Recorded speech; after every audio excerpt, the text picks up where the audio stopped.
ምን ነው ግን ቅድም እንዳርገው በዳሱ በጭንቅላቴ ቆሜ ካልደንስኳልክ ፊት ለፊት ተቀምጠው የነበሩትን ሴቶች ትኩረት ለመሳብ ነው እንዴ? እዚህ ለኛን ላገባ ሰሞን ለአንድ ጓደኛዬ ከኤፍራታ ጋር ልንጋባ እኮ ነው በየስ ነግረው መርዶ የነገርኩት ያልደንግጦ ምን ነው በሰላም አለኝ።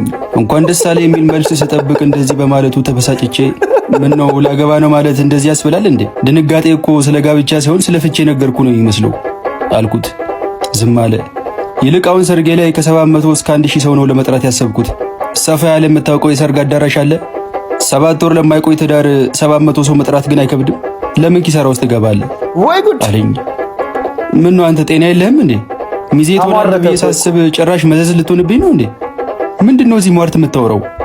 አናደደኝ በጣም። ሟርት ሰውን ፋክት ነው ያወራሁት አለኝ።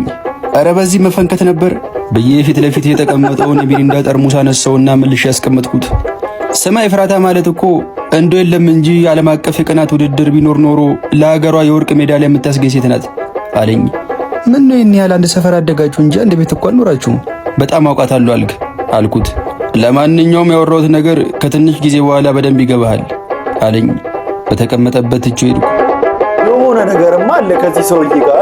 እንዴት ስለ አንድ ሴት እርግጠኛ ሆኖ ሐሳብ ይሰጣል?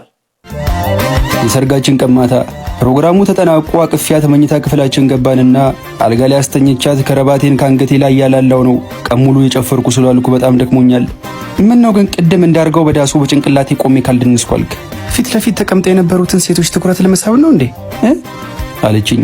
ፈገግ ብዬ ኧረ ማርዬ ፊት ለፊት ሴት ይቀመጥ ወንድ ጭራሽ አላስተዋልኩትም። እኔ ትኩረቴ ጭፈራው ላይ ነበር አልኳት።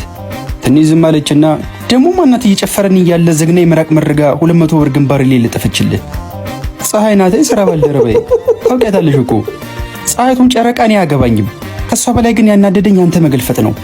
200 ብር መሸለም እንደዚህ ያስግለፍታል እንዴ? 1000 ብር ብታረግልህማ እኔም ፈተሷን ነበር የምታገባው አለችኝ። ኧረ በስመ አብ በኤፍራታ ገና በሰርጋችን ቀን ስለምን ፍቺ ነው የምታወሪው? እኔና አንቺ እኮ ገና ብዙ አብረን የምናየው የህይወት ምዕራፍ አለ። ባይሆን የሴጣን ጆሮ ይደፈን በይ።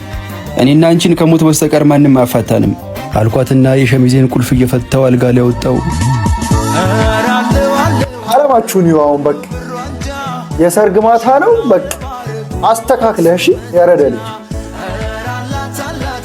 ግን የቀድሙ ሰውዬ ቅናቱ ከየት እንዳወቀው እንግዲህ ፈጣሪ ይወቅ።